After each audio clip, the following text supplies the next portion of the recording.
1 week season.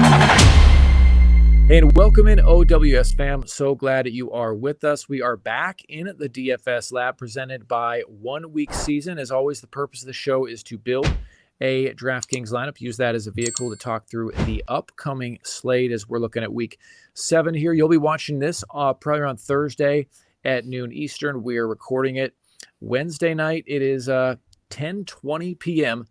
Eastern Standard Time, and I am joined now by StatATL, and as always, I'm your host, Cheeseman. And Stat, how's it going, man?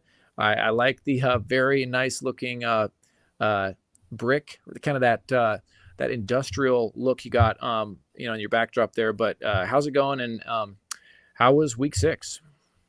Yeah, hey, Cheese. It's going good. I think the viewers got a little bit spoiled. I got to host or be a guest on your pod from the same location 2 weeks in a row. So we gotta keep them guessing again. That's right. Yeah, in my normal 9 to 5, I work as an account manager, like selling software. So it doesn't look like a hotel room, but it is a hotel room not actually far from you in the Charlotte area today. Love it. Absolutely love it. Yeah. So, how did week 6 pan out for you? Yeah, week 6 was okay. Slightly down week. I was really high on Dallas, so all those double stacks. I mean, they turned out the poo-poo platter, as they say at the Chinese restaurants. But I built around about 33%. I built about a third of my lineups around Dak doubles. And then I only had 3 quarterbacks in play across like 150 lineups, and they were Jaden Daniels and Lamar Jackson. So the other lineups did fine. Basically anybody that you stacked Lamar with between Andrews or Flowers, they did fine. The lineups that I built even with Lamar and Derrick Henry, they were off to good starts too. And, the natural bringbacks from Washington, obviously, Terry McLaurin had a really strong game, and Zach Ertz and Noah Brown, they also had like price considered games that didn't hurt you. I think they both had about 10 points, but they were both like 3,500 or something like that. So not a tournament winning score, but not a score that hurt you for having them at such a cheap price. Absolutely, yeah. I'm right there with you. I had some lineups that did well because I had some lineups with some Patriots pieces, but my biggest bet of the week was going with the Cowboys at home, and man, is it rough in Dallas right now. Didn't score a single touchdown. It's tough sledding right now for the Cowboys. But again, I've said this before, but I'll be damned if I am not there when CD Lamb has the blow-up game. But it's going to take, especially the next 4 games, and not to overanalyze the Cowboys here, but their next 4 games are against some pretty tough opponents. And so I think that the field is probably at this point going to say, all right, I'm going to look for other options. And so maybe this is one of these next 4 weeks is one of those weeks where their Dak and CD are under 5% owned, 3% owned, and we'll go back to them and find success. Who knows? We'll see how it shakes out. But I'm going to just pull up last week's lineup real quick. This is the one that we built on the stream. Now, obviously, we talked about this briefly before we started here, but we built this on Wednesday night before the massive value of Bucky Irving opened up. So I think that, like you were saying, there might have been some adjustments to this one, but overall, this lineup did well.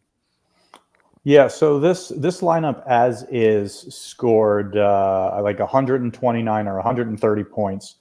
And when we built this on Wednesday, we were talking about some value for Houston. Joe Mixon and Dameon Pierce both were questionable, hadn't played the week before. So we had put in Dare Ogunbowale.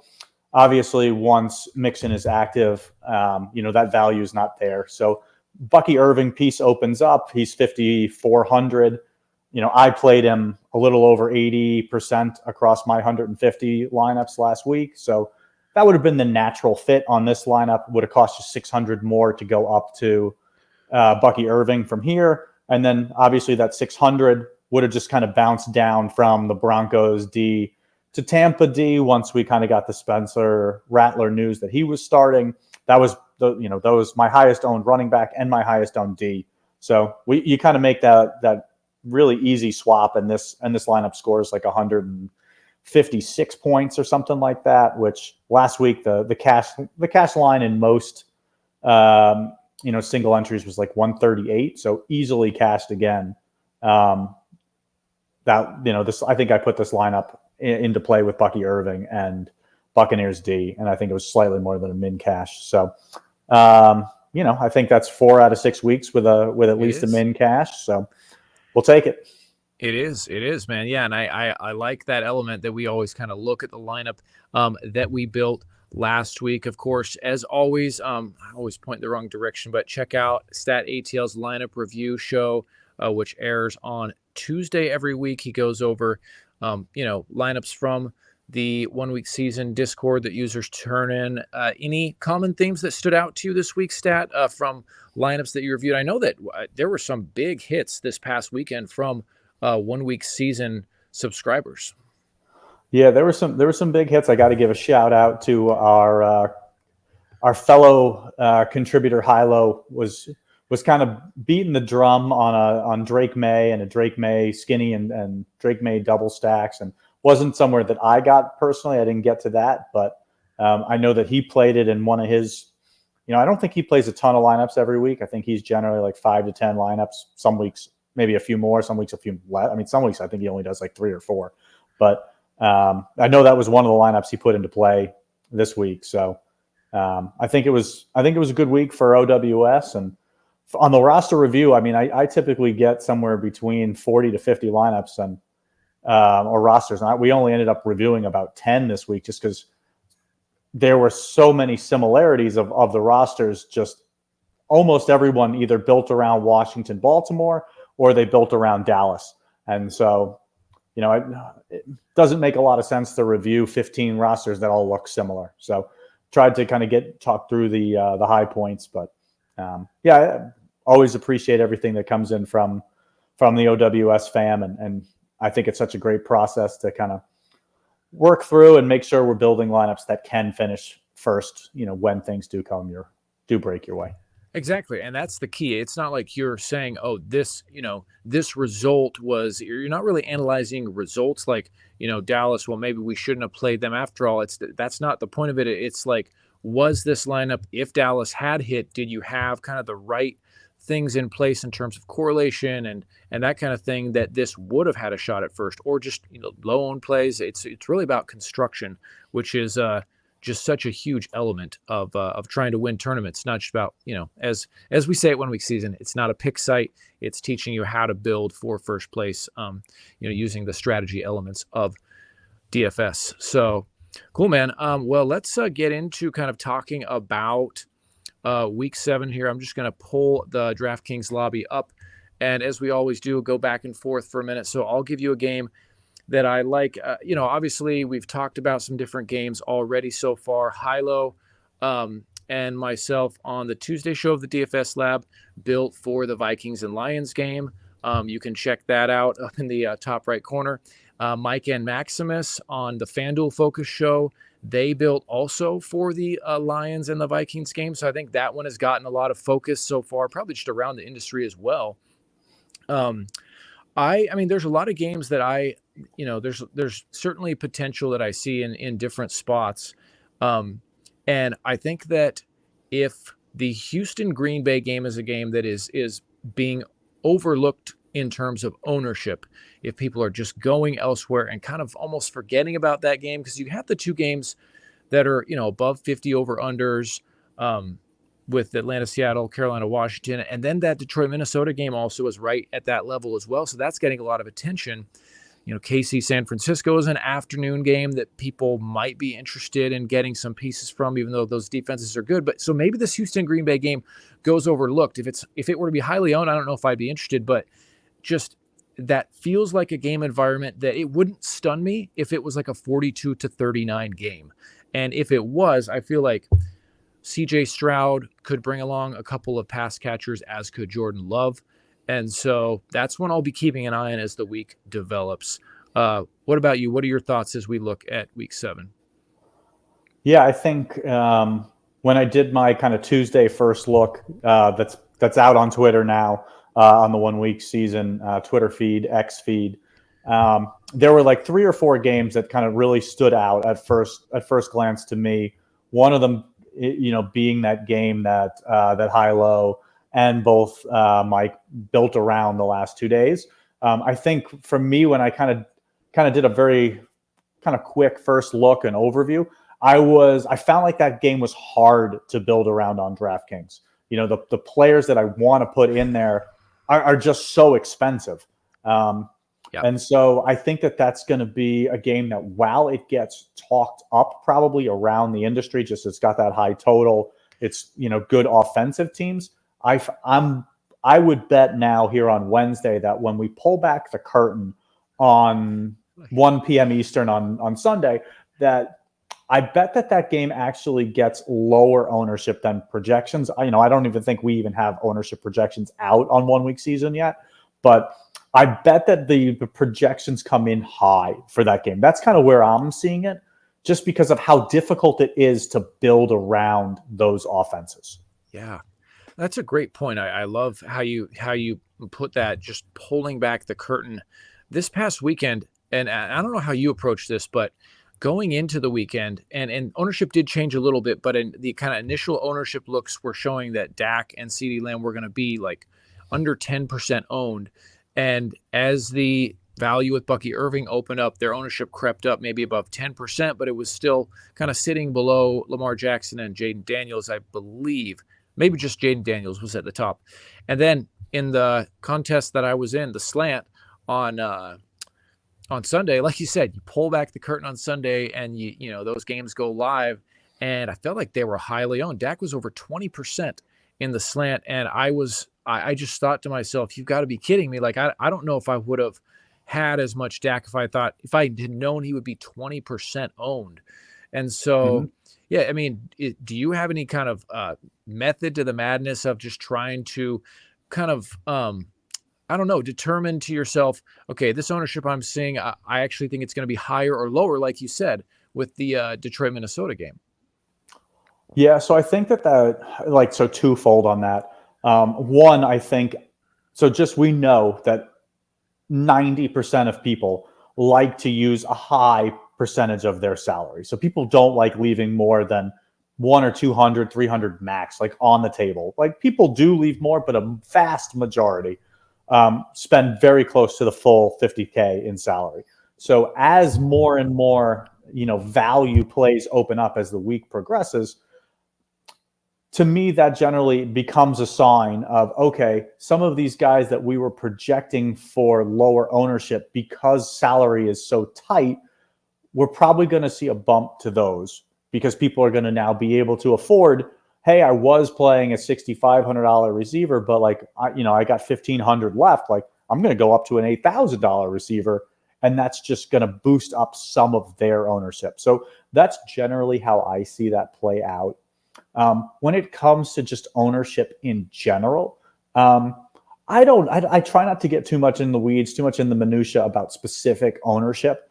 To me, there's not a big difference, if a guy is 2% or 4% owned. Well, 4%, he's double the ownership of the guy that's 2%. That's still relatively low owned. And to me, there's not a huge difference if a guy is, 15% owned or if he's now 20% owned, because it goes, it ticks up a little bit more. Like, he's still a more popular play. He's still, so I don't personally worry too much about specific ownership. I feel like I like to kind of sort out what I think makes sense to me. And then I take kind of a look and try to get a feel for who are the popular plays. And a lot of times where I feel like ownership is really important is just kind of running. And, at OWS, we have the Bink machine, but a lot of competitors, have optimizers that they kind of partner with. And so to me, it's just kind of more of being able to see what the field is going to do. So running an optimizer, seeing what it spits out and saying, okay, this is this is the type of construction that the field is going to build this week. Absolutely, man. I like those thoughts. So with that, let's jump in and let's jump into DraftKings here, and let's target what we like to do normally. Single entry. We're looking at kind of that $50 single entry is what we typically like to target. So I'm just going to pull one of those up. How about this one? Let's see.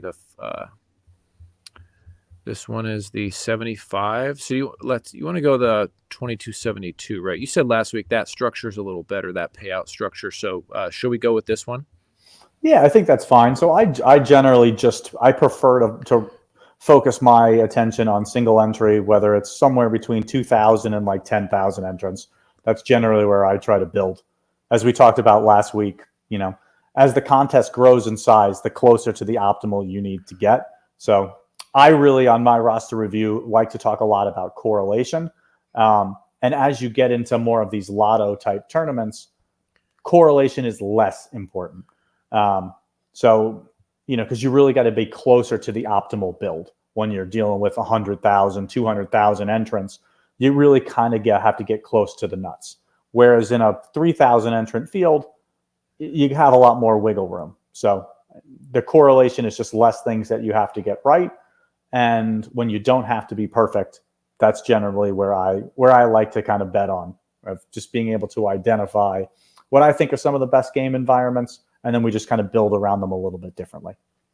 Absolutely, man. Love it. Yeah. Trying to pick 9 players, figure out the 9 players who are going to go off, is just so much harder than hitting, 2 or 3 spots with one game, and then another 2 spots with another game that you're able to identify as games to target. So where do you want to start with this one, man? Where do you want to start at the quarterback? Or you want to start with an initial stack here, or look at a couple of one-off positions? Yeah. So to me this week, when I was doing my first look, one of the games that stood out to me, and just kind of overall, like looking at the slate, going position by position is how I do my process, how I build out my first thoughts. What I kind of just, my big takeaway was that I felt like pricing was tight this week. There wasn't a lot of value. And so I think one of the games that I want to focus on that stood out to me that I feel like has a lot of great upside that I'm not sure is going to get as much love as it should is Seattle, Atlanta. Absolutely. So, to me, I'm going to have a lot of interest in Geno Smith, just because, one, I feel like he's got immense upside, and 2, he's $5,800. And I think an interesting fact that a lot of folks, don't realize is that Geno Smith leads the league in both pass attempts and passing yards this season. So he hasn't thrown a ton of touchdowns, as you're seeing like on his game log there. It's like 1 a week, but touchdowns aren't super predictable. So if I know I'm getting a bunch of pass attempts, and you're seeing here 44, 34, 56, 40, 52, and it's not just because they're matchup specific. Like Seattle was just throwing a lot this season. And so I like this spot at $5,800 to jump on Geno Smith. And then when we look at the pass catchers for Seattle, so Geno Smith, not a super mobile quarterback, does have some rushing ability, but not a ton of rushing upside. So he's generally a guy I'm going to want to double stack. And when you look back at the logs, you see both Jaxon, Smith-Njigba, and DK Metcalf. They have 3 games of 9 or more targets. Most of them, I think, are 10, 11, 12 target games in his high target games. What's interesting to me is those games occur together. They're the same weeks.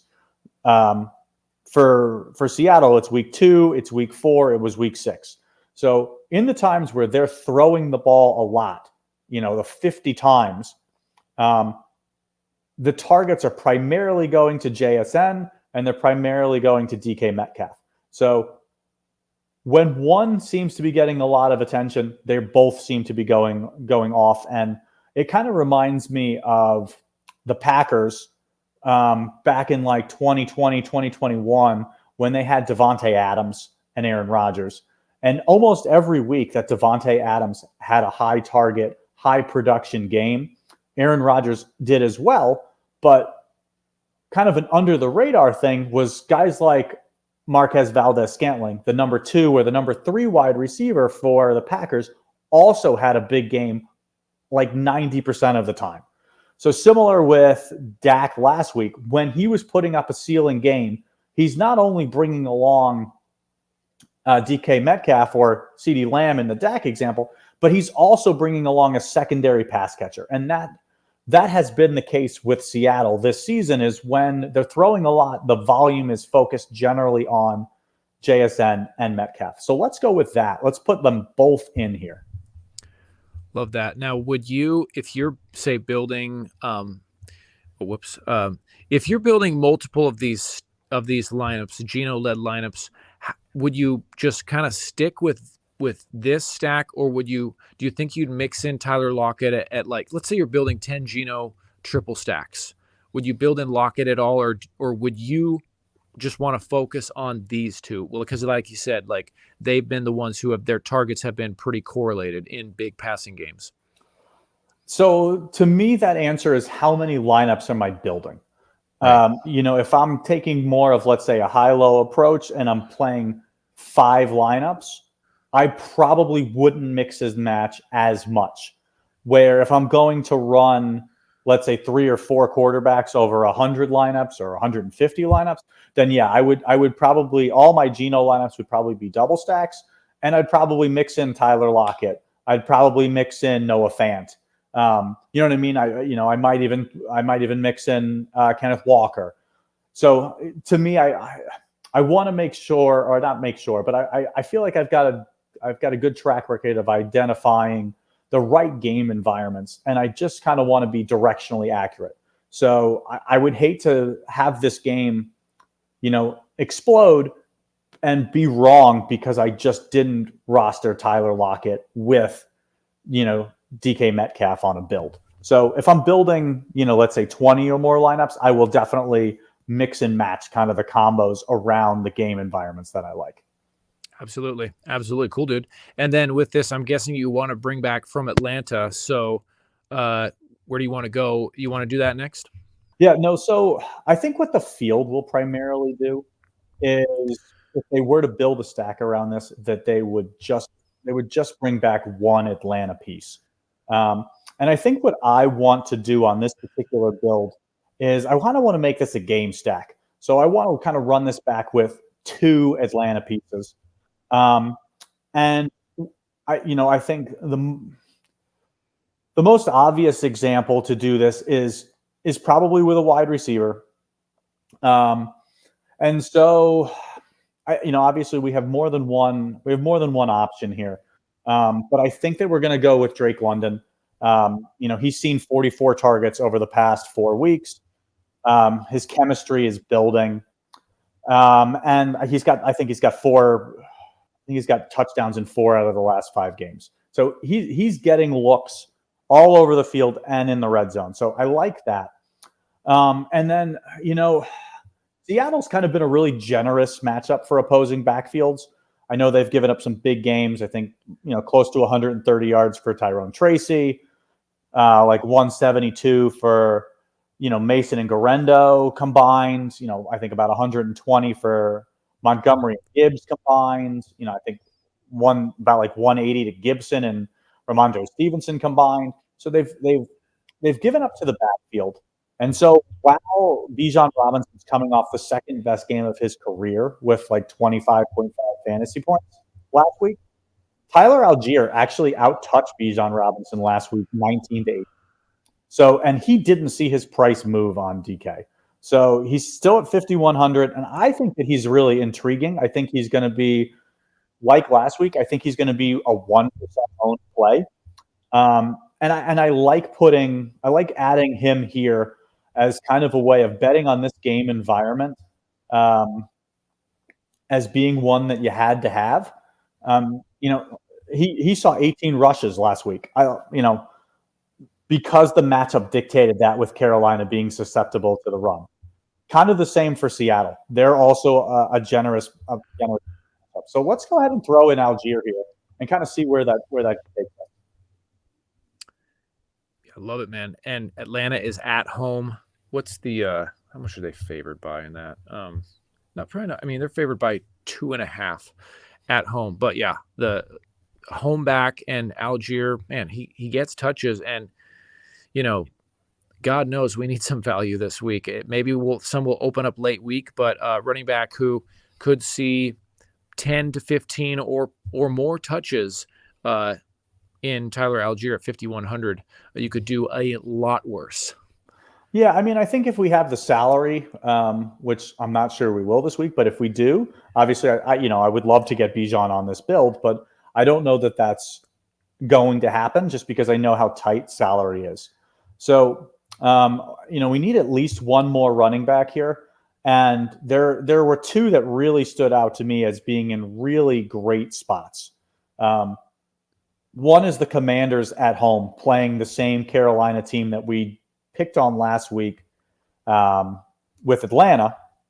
And same situation. Carolina has now given up 14 rushing touchdowns in 6 games. So, very susceptible on the ground. Brian Robinson in a great spot here, coming off of a knee injury. So I don't love that. But let's pencil him in here as potential that we're going to see him play this week. If he's active, he's going to be a guy I really like. And he is in the 4:00 game. So let's throw him in the flex and just kind of see where that leaves us. And obviously we have some flexibility to kind of move around. And so what I like to do here, I like to kind of go defense. And a lot of times I like to look at kind of that mid-priced D. A lot of times we look at that 3,300 to 2,800 range. However, with pricing being so tough this week, let's just start as a pay down option. And my two favorite pay down options are actually the same price, but I'm higher on the Giants than the Browns. I do like both, but I really do like the Giants. They're generating a ton of pressures, and I think at 2,500 you could do worse. And I think that they're going to be pretty sneaky. Maybe not. We'll see. But they were a defense that stood out to me. Plugging them in, and 2 spots left here with 5,300. Yeah. So I think my favorite spot on tight end with Devontae Adams news is Brock Bowers. Now, what does that do for our lineup if we go Brock Bowers? It gives us some flexibility. We would probably want to move Bijan Robinson to running back spot here, just because I'm not sure there's anyone at 4,800 that I'm going to love. Brian Robinson. Brian Robinson. Yeah, my apologies. Oh, you're good. And now, what does that look like if we look at wide receivers, kind of in that 4,800 range? Where are we looking here? So yeah, flex wise, okay. Whittington for the Rams, he's questionable. Jerry Jeudy. Yeah, so Whittington would be interesting, would correlate with Brock Bowers. I think that's an interesting way to go. Or as we saw last week at tight end, I don't mind Dalton Schultz either. He's 1,600 less than Brock Bowers. With Nico Collins out, I think he saw 7 or 8 targets last week. He saw red zone looks. And I think that's a spot we could exploit. 8 targets last week. I think 2 or 3 of them in the at least 2 end zone targets. So let's go there and see where that leaves us. Obviously, Whittington would correlate well with Bowers if we moved Brian Robinson up. Here we've got 6,400 left. Could still play a running back here as well. And so I think kind of your I wouldn't have minded to play Hubbard as well in this lineup with Brian Robinson.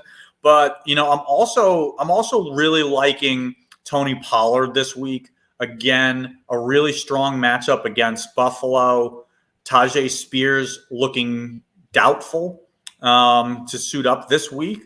So if we're going to get another 20 touch opportunities here for Tony Pollard. I think this is a really strong spot for him. So let's kind of pencil him in here, and I think that's the way I want to go this week. All right, dude. Yeah, love that. So basically stacking up 5 pieces from the Seattle-Atlanta game, which last I checked, over-under of 51. Hard to go wrong there. And then some additional correlation built in. Well, let's see. We got, again, just because you have 5 from that game, you can't really do a whole lot of additional correlation. But then, yeah, plugging in Tony Pollard. Love it, dude. Once again, hit for the last 6 weeks. So if you haven't been tailing this show yet, maybe now's the time to start. And of course, as variance would go, this lineup will. Not saying that it's a bad omen, but it'll probably won't cash this week because just that's the way it goes. But it might, but it might get all the way up to the top. Cheese, maybe it'll come in first. Maybe it'll come in first. Yeah, I would not mind that. Any final thoughts, man, before we ship this? No, I think we're good. Hoping to see more OWS, pennants at the top of leaderboards again this week. All right, guys. Thanks for tuning into the DFS Lab, and we will catch you next time.